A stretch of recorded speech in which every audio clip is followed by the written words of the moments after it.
अच्छा, मतलब सच में विंस मैकमैन ऐसा प्लान कर रहे हैं रेसलमेनिया 38 के लिए? भाई साहब खुद का ही मैच रेसलमेनिया में करवाना चाहते हैं। किसके अगेंस्ट क्या चल रहा है, सारी चीज मैं आपको बताने वाला हूं इस वीडियो के अंदर। बस आप लोग वीडियो को लास्ट तक देखते रहना। रोमन रेंज को यार पॉल हेमन के ऊपर कुछ ज्यादा ही प्यार आ रहा है। बॉबी लेस्ट्री के बारे में भी गुड न्यूज है और सेथ रॉलिंस ने रेसलमेनिया 38 के बारे में कुछ बात करी है मैच के बारे में। तो हर बार की तरह बड़ी सारी अपडेट्स है वीडियो के अंदर। वीडियो को लाइक कर दो, वीडियो को लास्ट तक जरूर देखना। तो फिर देर किस बात की, शुरू करते हैं। Okay. Hello chatters, my name is Rohit and you are watching Wrestle Chatter.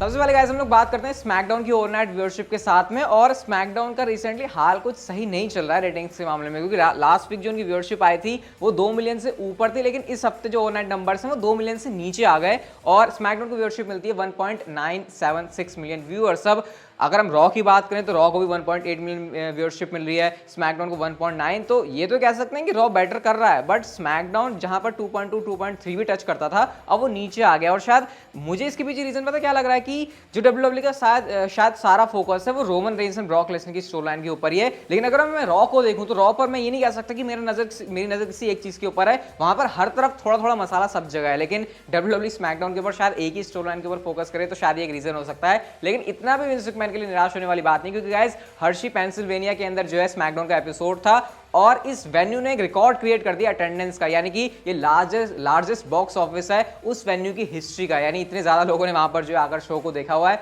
तो एक नजर से देखे तो व्यूअरशिप के मामले में घाटा जरूर हुआ है, लेकिन अगर टिकट्स वगैरह फैंस के आने की बात करो तो उस हिसाब से जो डब्ल्यूडब्ल्यूई वो कह सकती है कि हमने कुछ इतनी बेकार परफॉर्मेंस भी नहीं करी है। तो इस हिसाब से ये स्मैकडाउन का सीन चल रहा है, बट मेरी नजर तो व्यूअरशिप के ऊपर ज्यादा रहेगी, क्योंकि रेसलमेनिया का टाइम है और इस टाइम पर अगर स्मैकडाउन 2.2 2.3 या फिर इससे ऊपर नहीं जाता तो फिर थोड़ा सा उनके लिए निराश होने वाली बात हो सकती है, क्योंकि पहले तो वो ऐसे बिना रेसलमेनिया सीजन के भी जा चुका है। तो देखते हैं क्या डब्ल्यूडब्ल्यूई इस रेटिंग्स के बाद इंटरेस्टिंग मूव करती है स्मैकडाउन के लिए। अगली स्टोरी की तरफ गाइस हम लोग चलते हैं। मैं आपसे कहना रहा था कि हर वीडियो के अंदर मुझे लग रहा है मैं केविन ओवेंस और स्टोन कोल्ड का जो रूमर्ड मैच है उसके बारे में कुछ ना कुछ आपको बताने वाला हूं। तो केविन ओवेंस अब भी नहीं रुक रहे सोशल मीडिया के ऊपर। ये वाला ट्वीट उन्होंने किया और जहां पर उन्होंने कहा कि देखो मैंने जॉन सीना को अपने मैच के अंदर हराया था डब्ल्यूडब्ल्यूई के अंदर, first match I beat John Cena in my first match in WWE. फिर उन्होंने कमेंट किया कि देखो अनबिलीवेबल मोमेंट है, मैं इसको कभी नहीं भूलने वाला जब मैं इसे याद करता हूं, ये सारी बातें। लेकिन उन्होंने कहा कि I wish it would have happened anywhere but Texas. मतलब एक बार फिर से उन्होंने टेक्सास के ऊपर शॉट ले लिया कि कहीं पे भी हो जाता, लेकिन टेक्सास के अंदर, यार टेक्सास कितनी बेकार जगह है।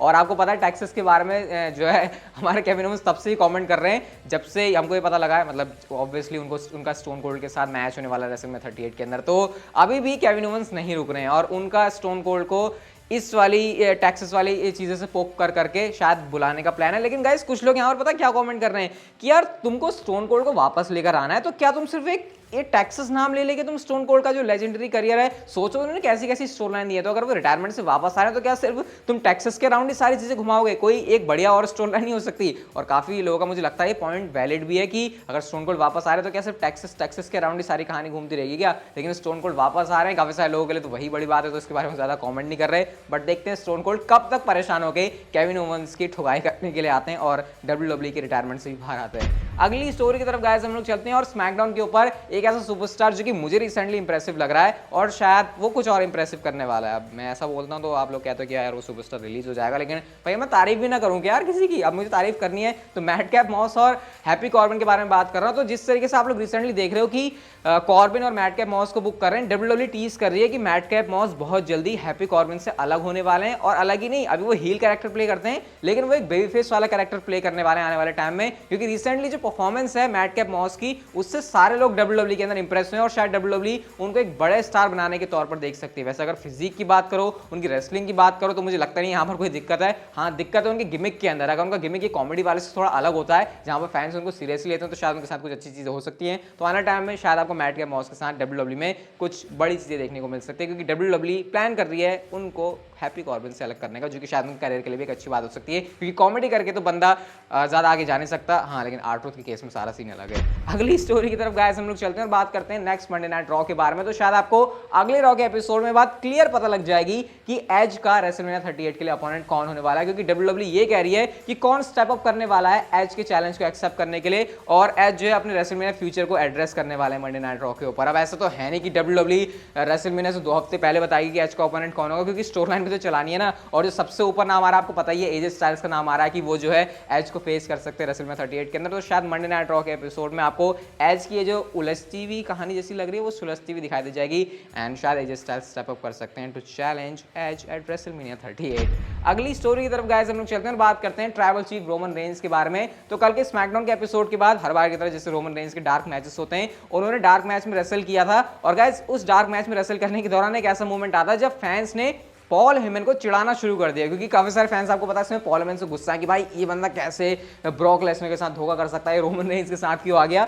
तो वहां पर क्या होता है, फैंस जो है उनको इंसल्ट करना शुरू कर दिया, वॉलरस के चैंट लगाना शुरू कर दिया। तो गाइस रोमन रेंस का दिल पिघल गया, उन्होंने कहा यार ये मेरा जो स्पेशल काउंसिल है इसको मैं थोड़ा सा इसके साथ हमदर्दी जताता हूँ। और वहां पर जाकर आप लोग देख ही सकते हो उन्होंने हक करना शुरू कर दिया पॉल हेमन को, और ऐसा वैसा हक नहीं, बहुत टाइम तक उन्होंने हक किया था। और उसके बाद आराम से वो अनाउंसर टेबल के ऊपर उनको बैठाने के लिए भी चले जाते हैं। तो एक वीडियो थी जो कि स्मैकडाउन के ऑफ एयर जाने के बाद के डार्क मैच के अंदर जो कि काफी वायरल हो रही थी, और इससे पता लगता है भाई स्पेशल काउंसिल तो पूरे डेडिकेटेड है रोमन रेंस के लिए ट्राइबल चीफ के लिए, लेकिन ट्राइबल चीफ भी स्पेशल काउंसिल की उतनी वैल्यू करता है। और वैसे स्टोरी लाइन देख के अब तो समझ आ ही गया कि पॉल हेमन ब्रॉक लेसनर की साइड नहीं, रोमन रेंस की साइड ही रहने वाले हैं, अगर इसमें कोई ट्विस्ट एंड टर्न और नहीं है तो इस हिसाब से रोमन रेंस ने भी अपनी वफादारी जो है, काफी वफादारी तो नहीं कहेंगे से, एक प्यार अपना दिखाया पॉल हेमन के लिए, जो कि हमको इस वीडियो के अंदर क्लियरली देखने को मिल रहा है। अगली स्टोरी की तरफ गाइस हम लोग चलते हैं और बात करते हैं फॉर्मर डब्ल्यूडब्ल्यूई चैंपियन जिनके हाथ से चैंपियनशिप मजे मजे में लुट गई, ऑलमाइटी बॉबी लैशली के बारे में। मैंने आपसे ये कहा था कि बॉबी लैशली के शोल्डर में प्रॉब्लम है, और शोल्डर में प्रॉब्लम होने की वजह से वो रेसलमेनिया मिस कर सकते हैं। शायद 4 महीने का टाइम उनको लगेगा पूरी तरीके से रिकवर होने के लिए। लेकिन गाइस उनके बारे में गुड न्यूज आई है, और गुड न्यूज ये है कि बॉबी लैशली अपना बेस्ट ट्राई कर रहे हैं कि वो किसी भी तरीके से रेसलमेनिया तक अपने आप को मेडिकली फिट कर लें। अब अगर 4 महीने का टाइम लगना ही है, उनकी सर्जरी वगैरह होने वाली है, तो मुझे नहीं लगता है चीज कैसे पॉसिबल होने वाली है। लेकिन बॉबी लैशली यहाँ पर इसमें पूरा ट्राई कर रहे हैं कि वो कैसे भी करके रेसलमेनिया में आ जाएं, और कोई बड़ा मेजर मैच नहीं, लेकिन किसी एक कोई हो सकता है कोई अपीयरेंस कर लें, या फिर अपीयरेंस मतलब ऑब्वियसली मेडिकली फिट वो इसलिए करेंगे ताकि वो मैच हासिल कर सके। तो शायद कोई बड़े प्रोग्राम के अंदर नहीं, लेकिन बॉबी लैशली इतना चाहते हैं कि उनकी रेसलमेनिया मिस ना हो, क्योंकि रेसलमेनिया एक ऐसा शो होता है जहां पर हर कोई सुपरस्टार चाहता है कि बस उसको एक बार टेलीविजन के ऊपर आने का मौका मिल जाए, क्योंकि भाई उस समय काफी सारी जो पूरी वर्ल्ड वाइड ऑडियंस है वो रेसलमेनिया को देख रही होती है। तो देखते हैं क्या बॉबी लैशली इस मुश्किल चीज को पॉसिबल कर पाते हैं फिर नहीं, क्योंकि जब इंजरी या फिर मेडिकली वाली बात आती है तो यहाँ पर सुपरस्टार जितने हाथ पर मार ले उसके हाथ से मामला बाहर ही होता है। देखते हैं क्या बॉबी लैशली कर पाते हैं फिर नहीं, लेकिन हाँ अगर आ जाते हैं तो अच्छी बात ही होगी। अगर कोई उनका मैच भी हो जाए छोटा मोटा तो मुझे लगता है उसमें कोई दिक्कत होने वाली है, क्योंकि एटलीस्ट ये तो हो जाएगा ना कि बॉबी लैशली ने रेसलमेनिया को मिस नहीं किया। अगली स्टोरी की तरफ गाइस हम लोग चलते हैं और बात करते हैं सेथ रॉलिंस के बारे में। अब सेथ रॉलिंस के बारे में जो हमको अभी स्टोरी लाइन देखने को मिल रही है वो ये है कि केविन ओवंस के साथ जो है वो टीम करने वाले हैं, और अभी आपको पता है रॉ के एपिसोड में हमको उनका ट्रिपल थ्रेट मैच भी देखने को मिलेगा जहां पर raw tag team championships on the line होगी। लेकिन गाइस यहां पर सेथ रॉलिंस ने कुछ अलग ही ट्वीट किया है। उन्होंने ट्वीट के अंदर लिखा है कि मैं थोड़ा अभी बिजी हूं इस समय, लेकिन उन्होंने ये कहा कि me and cap got the raw tag team title match on lock. मतलब वो ये कह रहे हैं कि मेरा मैच जो है, मैं और केविन ओवंस हम दोनों का जो मैच है वो रॉ टैग टीम चैंपियनशिप्स के लिए लॉक है, और साथ में उन्होंने रेसलमेनिया हैशटैग का भी यूज किया हुआ है। अब इससे एग्जैक्टली सेथ रॉलिंस का ये कहना चाह रहे हैं कि रेसलमेनिया 38 के अंदर वो और Kevin Owens Raw tag team championships के लिए जाएंगे। लेकिन हाँ केविन ओवंस का ध्यान रखना, क्योंकि उनके बारे में तो ये रूमर्स आ रहे हैं कि वो स्टोन कोल्ड के अगेंस्ट मैच लड़ने वाले हैं, जहां पर स्टोन कोल्ड अपने रिटायरमेंट से वापस आएंगे।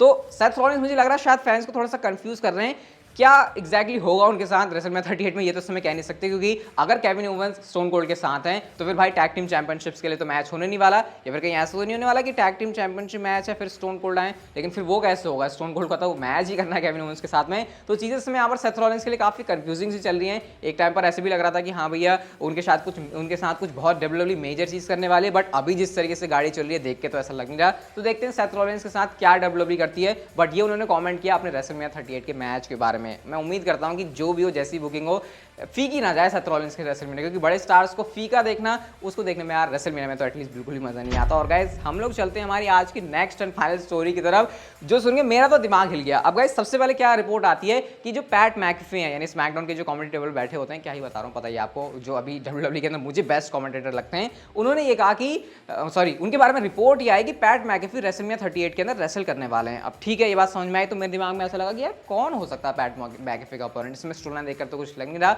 उसके बाद गाइस हमको ये पता चलता है कि विंस मैकमैन पैट मैकेफे का जो शो है उसके ऊपर आने वाले थर्सडे को, यानी कि Vince McMahon as a guest Pat McAfee के शो के ऊपर आने वाले हैं, जहां पे पैट मैकेफे विंस मैकमैन का इंटरव्यू लेंगे।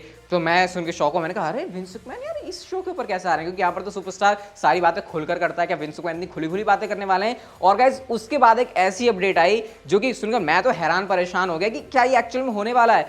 विंस मैकमैन रूमर्ड आए रेसलमेनिया 38 के मैच के लिए और WWE के इंटरनल प्लान्स में पैट मैकेफे और विंस मैकमैन का इस साल की रेसलमेनिया 38 के लिए मैच WWE कंसीडर कर रही है। यानी विंस मैकमैन का रेसल करने का प्लान है इस साल की रेसलमेनिया के लिए। अगर आपको कोई बड़ी डील नहीं लग रही तो मुझे याद है शायद उनका जो लास्ट मैच था वो ब्रेट हार्ट के अगेंस्ट था रेसलमेनिया के अंदर, जो एक प्रॉपर उनका मैच था। हाँ बीच में विंस मैकमैन हमारे फिजिकल जरूर है, जैसे केविन ओवेंस ने उनको पटका वटकाया या फिर रोमन रेंस ने सुपरमैन पंचेस ये सब किए, लेकिन एक प्रॉपर मैच के अंदर इतने सालों से विंस मैकमैन ने रेसल नहीं किया। बट इस साल विंस मैकमैन रेसलमेनिया 38 के अंदर आ रहे हैं मैच रेसल करने के लिए और ये होगा पैट मैकेफे के अगेंस्ट में। तो क्या विंस मैकमैन को इतना लग रहा है कि भैया रेसलमेनिया को हमको इतना स्टुपेंडस जो उन्होंने नाम दिया हुआ है इसको हमने इतना बड़ा बनाना है कि वो खुद से भी आकर रेसलमेनिया के अंदर रेसल करना चाहते हैं, क्योंकि इस वाली रिपोर्ट के हिसाब से तो ये लगता है और काफी इसका सेंस भी बन रहा है। अगर सिर्फ ये रिपोर्ट आई होती कि विंस मैकमैन पैट मैकेफे का मैच होने वाला है तो मैं कहता कैसे ही स्टोरी लाइन बनाएंगे WWE, लेकिन क्योंकि पैट मैकेफे के शो के ऊपर आने वाले इंटरव्यू करने वाले वो उनको, तो शायद यहां से जो स्टोरी लाइन है वो शुरू हो सकती है पैट मैकेफे और विंस मैकमैन की। ये कैसी हो सकती है ये मैं इमेजिन नहीं कर रहा। पैट मैकेफे का आपको एडम कोल के साथ फ्यूड याद होगी, उसको भी कहीं ना कहीं WWE ने वहीं से शुरू किया था जब एडम कोल वहां से गुस्सा होके ऐसे भाग गए थे, तो भाग गए थे नहीं मतलब गुस्सा हो गया था उनके ऊपर वो। तो विंस मैकमैन पैट मैकेफे का मैच रेसलमेनिया 38 के अंदर, आपके क्या कमेंट्स है विंस मैकमैन के रेसल करने के बारे में मुझे आप लोग बताना कमेंट सेक्शन में। ये वाली वीडियो गाइस अगर आपको अच्छी लगी तो like share subscribe notification bell को ऑन कर दो and see you guys in my next video.